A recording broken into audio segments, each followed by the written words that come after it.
Good morning dear students.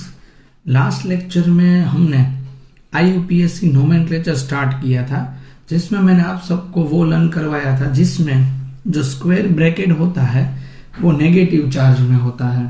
आज हम ऐसे IUPAC नोमेनक्लेचर लर्न करने वाले हैं जिसमें स्क्वायर ब्रैकेट जो होता है वो पॉजिटिव चार्ज में होता है। ओके, चलिए तो ऐसा पहला नोमेनक्लेचर हम स्टार्ट करते हैं। इसके लिए हमें क्या करना है, तो पहला यहाँ पर हमारे सामने इस तरीके का एग्जाम्पल है, देखिए H2O3 Cl3। तो किस तरीके से हम नोमेनक्लेचर करेंगे, देखिए सबसे पहले यहाँ पर हमें लिगेंड पहले लेना है, ठीक है। ये दोनों पहले आएंगे, जो भी हमने लास्ट में भी किया हुआ था। चलिए ये पहले आएंगे, तो ये अमाइन है और ये एक्वा है। H2O means aqua, NH3 means amine. तो पहले कौन आएगा, तो हम जानते हैं कि हमें ABCD पर ये ऑर्डर डिसाइड करना होता है। तो इसमें अमाइन में A आता है, तो एक्वा में भी A आता है। उसके बाद तो हमें दूसरा लेटर लेना है। अमाइन का दूसरा लेटर M होता है और एक्वा का दूसरा लेटर Q होता है। तो हम जानते हैं कि पहले अमाइन का AM आएगा, उसके बाद AQ आएगा, ठीक है। तो ये पहले होगा ट्राई अमाइन, ट्राई एक्वा, ये हो गया ट्राई अमाइन और ट्राई एक्वा। और ये रहा यहाँ पर क्रोमियम। अभी यहाँ पर यही डिफरेंस इस बात का है, जब स्क्वायर ब्रैकेट नेगेटिव चार्ज में होता है तो हम जो ट्रांजिशन मेटल है उसके पीछे 8 यहाँ पर सफिक्स लगाते हैं, क्रोमेट होता है। बट यहाँ पर अगर जो ये स्क्वायर ब्रैकेट है वो पॉजिटिव चार्ज में होता है तो सिर्फ ऐसे ही लिख लेना है क्रोमियम, उसमें 8 नहीं लगाना है। ओके, इसके लिए हम x सपोज करेंगे तो ये 0 रहेगा, ये भी 0 रहेगा, या -3 दूसरी तरफ गया तो +3 हो जाएगा। ये हो गया 3। और ये क्लोरीन, मतलब उसका मेन नेम क्या होता है, क्लोरीन यानी होता है क्लोराइड, तो ऐसे ही सीधा लिख देना है क्लोराइड। ये ट्राई वगैरह यहाँ पर नहीं लिखना है, ये ट्रांजिशन मेटल, ये जो स्क्वायर ब्रैकेट है उसकी बाहर कभी भी ट्राई डाई ऐसा नहीं लगाते हैं। So try amine, try aqua, chromium, 3 chloride. आप समझे डिफरेंस क्या है? डिफरेंस यहाँ पर 8 नहीं आता है, ये पहला बेसिक डिफरेंस हमें ध्यान में रखना है। लिगेंड ABCD वो रूल जो सभी है वो ऐसे ही इस तरीके से ही हमको करने पड़ते हैं, ठीक है। चलिए सेकंड आपको यहाँ पर मैं लर्न करवाता हूँ। NH3 Cl और ये रहा Cl2। चलो पहले लिगेंड की बारी। यहाँ पर ये रहा अमाइन, ये रहा एक्वा, ये रहा क्लोराइड। तो पहले ABCD के तौर पे ध्यान में रखते हुए कौन आएगा, अमाइन आएगा। तो टेट्रा अमाइन, ये सिर्फ एक ही है तो उसको बोलेंगे एक्वा। और ये है क्लोराइडो, Cl यानी क्लोराइडो, टेट्रा अमाइन एक्वा क्लोराइडो। और ये रहेगा कोबाल्ट, और ये उसका ऑक्सीडेशन नंबर यहाँ पर रहेगा 3, और ये रहेगा क्लोराइड। तो ये हो गया IUPAC नोमेनक्लेचर जब स्क्वायर ब्रैकेट पॉजिटिव चार्ज में होता है तब। तीसरा, थोड़ा एक नया रूल आपको मैं इसमें समझाता हूं, जो मैंने नेगेटिव चार्ज वाला था आगे का हमारा जो एग्जाम्पल था उसमें हम नहीं करवाया था। चलिए उसके बारे में हम यहाँ पर बातें करते हैं।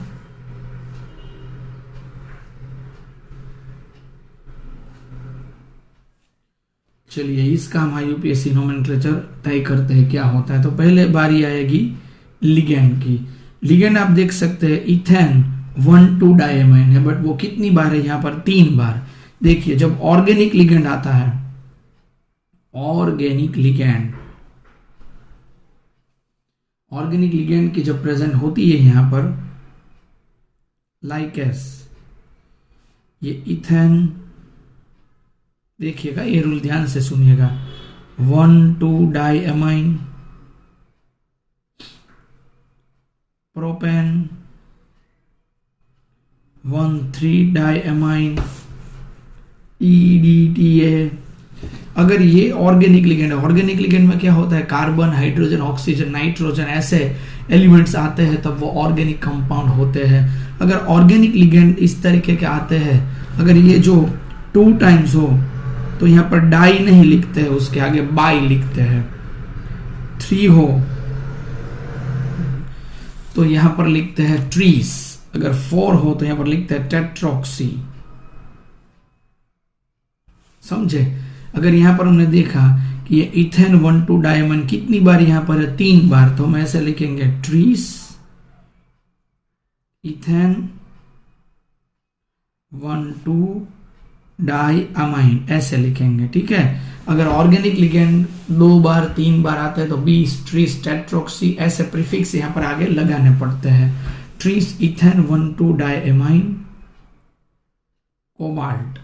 देखिए यहाँ पर 3 2 क्या होगा, SO4 का 2 होगा, 3 2 6, पर ये कोबाल्ट 2 टाइम्स है, 2x होगा, तो उसका मतलब ये भी फिर से 3 हो गया, और SO4 यानी होता है सल्फेट। तो इसका नोमेनक्लेचर इस तरीके से होगा, trees ethane 1,2 diamine cobalt 3 sulphate. This is the IUPAC nomenclature of this type of compound. समझे आप? ये आप सबको यहाँ पर सिंपली ध्यान में रखना होता है। ठीक है। चलिए अभी और एक एग्जांपल यहाँ पर हम लेते हैं। PD NH3 twice Cl NH2CH3 twice, और ये रहा यहाँ पर Cl। चलिए इसके बारे में हम नोमेनक्लेचर तय करते हैं। ये अमाइन का A आया, यहाँ पर क्लोराइड का C आया, और ये देखिए ऑर्गेनिक लिगेंड मिथाइल अमाइन, तो यहाँ पर आ गया 2 तो 20। तो पहले कौन आएगा? ध्यान से सुनिएगा। 20 ट्रीस और टेट्रोक्सी ऐसा कुछ होता है तो उसको ABCD के लिए ध्यान में नहीं रखा जाता है, सिर्फ लिगेंड को ही हम ABCD में ध्यान में रखेंगे। ओके। तो पहले ये ABCD का A आएगा अमाइन में, यहाँ पर C आएगा, यहाँ पर मिथाइल अमाइन का M आएगा, तो पहले बार ये आएगी अमोनिया की। सो डाई अमाइन, अमाइन में यहाँ पर डबल M होता है, ध्यान में रखिएगा। एक M करेंगे तो ये NH2 हो सकता है, इसलिए अमाइन डबल M ही करना है। डाई अमाइन क्लोराइडो 20, यहाँ पर जो CH3NH2 आपके सामने पड़ा हुआ है उसको बोलते हैं मीथेनेमाइन।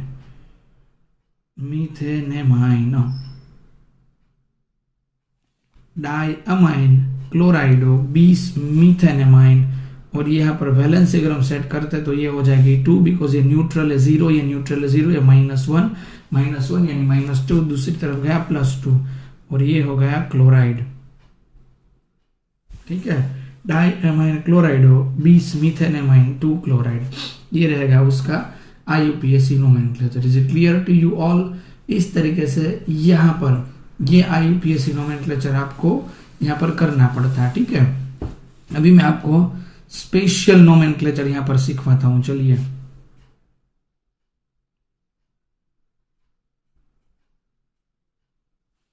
स्पेशल नोमेनक्लेचर यहाँ पर हम प्रैक्टिस करते हैं। स्पेशल नोमेनक्लेचर यानी यहाँ पर क्या होता है, चलिए आपको ये मैं सिखाता हूं। ये आ गया, देखिए AgNH3 twice, AgCN twice। देखिए स्पेशल नोमेनक्लेचर, जो हमारे रूल नए है, रूल के बारे में हमें समझाता है। ये क्या है, यहाँ पर ये स्क्वायर ब्रैकेट पॉजिटिव है और ये स्क्वायर ब्रैकेट नेगेटिव है, तो पॉजिटिव में भी स्क्वायर ब्रैकेट, नेगेटिव भी स्क्वायर ब्रैकेट। हम सब जानते हैं अगर स्क्वायर ब्रैकेट नेगेटिव होता है तो ट्रांजिशन मेटल के पीछे 8 लगाते हैं, अगर स्क्वायर ब्रैकेट पॉजिटिव होता है तो 8 नहीं लगाते। चले तो उसकी पहले ये बारी हम पॉजिटिव की लेते हैं। यहाँ पर डाई अमाइन सिल्वर, Ag यानी सिल्वर यहाँ पर हो रहा है, सिल्वर यहाँ पर हमने दे दिया। ओके। और अर्जेंटिनम भी यहाँ पर लिख सकते हैं हम। और उसकी जो वैलेंसी है, सिल्वर की स्टेबल वैलेंसी कौन सी होती है, +1। ये हमें मालूम होना चाहिए कि सिल्वर की स्टेबल वैलेंसी +1। आप सब जानते हैं अगर यहाँ पर पोटेशियम K4 होता तो हम क्यों K यहाँ पर +1 लिखते हैं ना, K+1, क्योंकि +1 हम जानते हैं उसकी स्टेबल वैलेंसी है। तो अगर इसी तरीके से यहाँ पर सिल्वर है तो सिल्वर की स्टेबल वैलेंसी क्या होती है, ये होती है +1। चलिए उसके बाद इसके बारे में यहाँ पर अगर डाई साइनाइडो और ये हो गया यहाँ पर एजी, एजी मतलब यहाँ पर हो गया आर्जेंटेट। ये उसका ग्रीक नेम अर्जेंटिनम होता है, उसको बोलते हैं आर्जेंटेट। चलिए उसकी वैलेंसी क्या होगी, ये पूरा +1 हो गया, ये 1 और ये -2, 1 -2 यानी हो गया -1। अभी ये तो हमें अभी ध्यान में नहीं रखना, ठीक है, ये क्योंकि ये न्यूट्रल है पूरा। ये +1 और ये -2, ये हो गया -1, दूसरी तरफ गया, ये हो गया +1। सो यहाँ पर हो गया di amine silver 1, di cyanido argentate 1। Okay, इस तरीके से जो यहाँ पर 2 ब्रैकेट हमारे सामने आते हैं तो उसका नोमेनक्लेचर हम इस तरीके से सॉल्व करते हैं। समझे कि नहीं समझे आप? इस तरीके के एग्जाम्पल मैं आपको प्रैक्टिस में भी देने वाला हूँ, आप सबको मालूम भी होना चाहिए कि इस तरीके के एग्जाम्पल्स का IUPAC नोमेनक्लेचर किस तरीके से देते हैं। देखिए आप यहाँ पर देख सकते हैं डिफरेंट टाइप ऑफ कितने ही हम यहाँ पर IUPAC नोमेनक्लेचर यहाँ पर सोल्व कर रहे हैं। देखिए अभी मैं आपको एक और यहाँ पर नमूना दिखाता हूँ जो हमारे नोमेनक्लेचर से थोड़ा हटके होता है।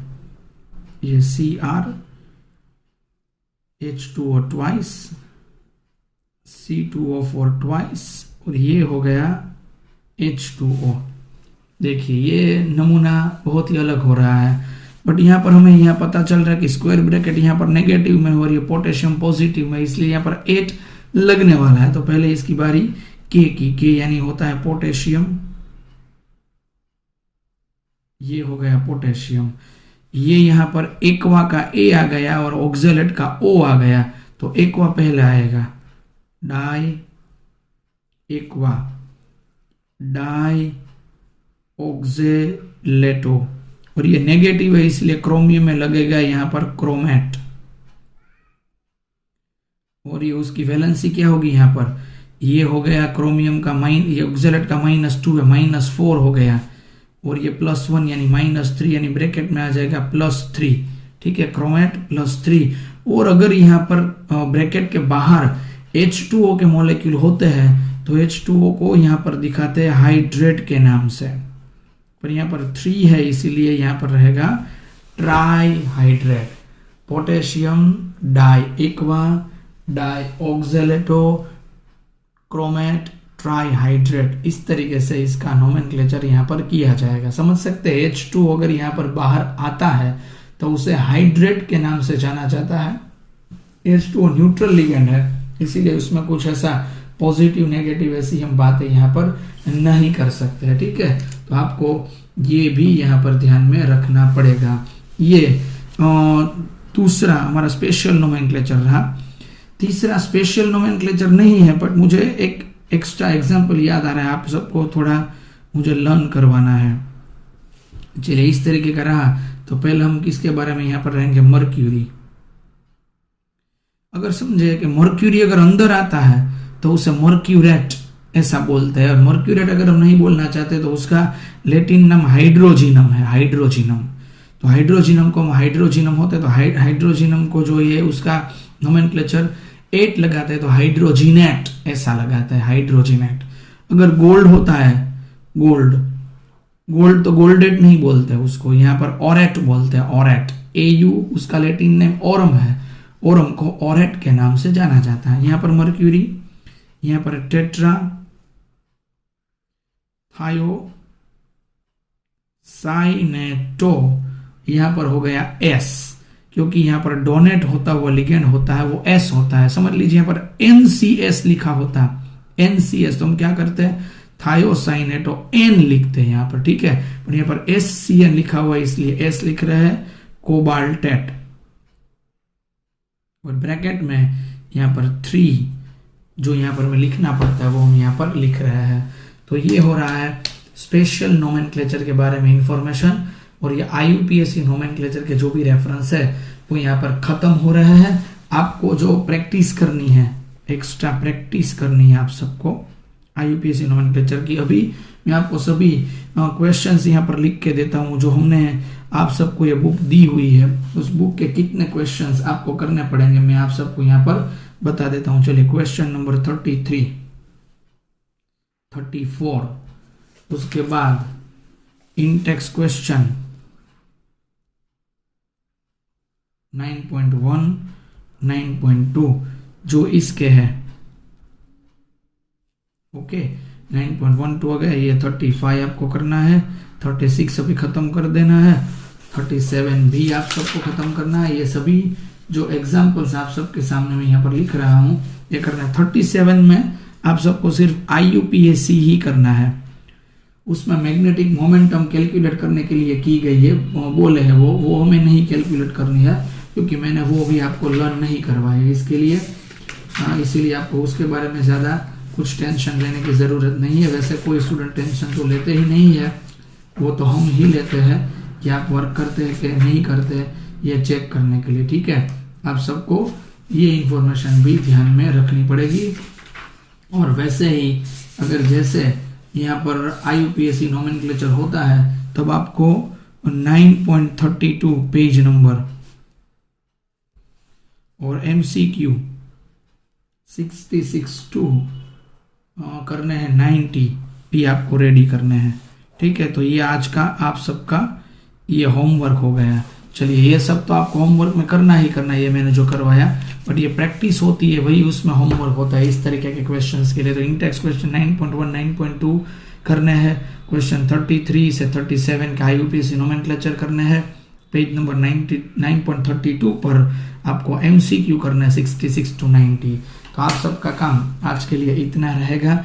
अच्छी तरीके से आपको ये सॉल्यूशन करना पड़ेगा। अभी हम समझ लीजिए आइसोमेरिज्म नाम का जो नेक्स्ट क्वेश्चन है उसके लिए हम आगे बढ़ने वाले हैं। जो भी यहाँ पर IUPAC नोमेनक्लेचर के बाद आइसोमेरिज्म रहेगा, उसके बाद क्रिस्टल फील्ड थियरी रहने वाली है और क्रिस्टल फील्ड थियरी की खत्म करते ही ऑलमोस्ट हमारा चैप्टर खत्म हो जाता है। इसमें जब डिलीटेड टॉपिक अभी तक नहीं आए हुए हैं, डिलीटेड टॉपिक जब आएंगे तब मैं आपको बताऊंगा। ये सब तो हमें करने पड़ेंगे, ऐसा टॉपिक यहाँ पर चल रहे हैं। ओके, तो आज के लेक्चर के लिए इतनी ही इंफॉर्मेशन हम रख रहे हैं। आशा रख रहा हूँ कि आप सबको IUPAC नोमेनक्लेचर ठीक तरीके से समझ में आए होंगे। Okay, so thank you dear students for today's important lecture of IUPAC nomenclature.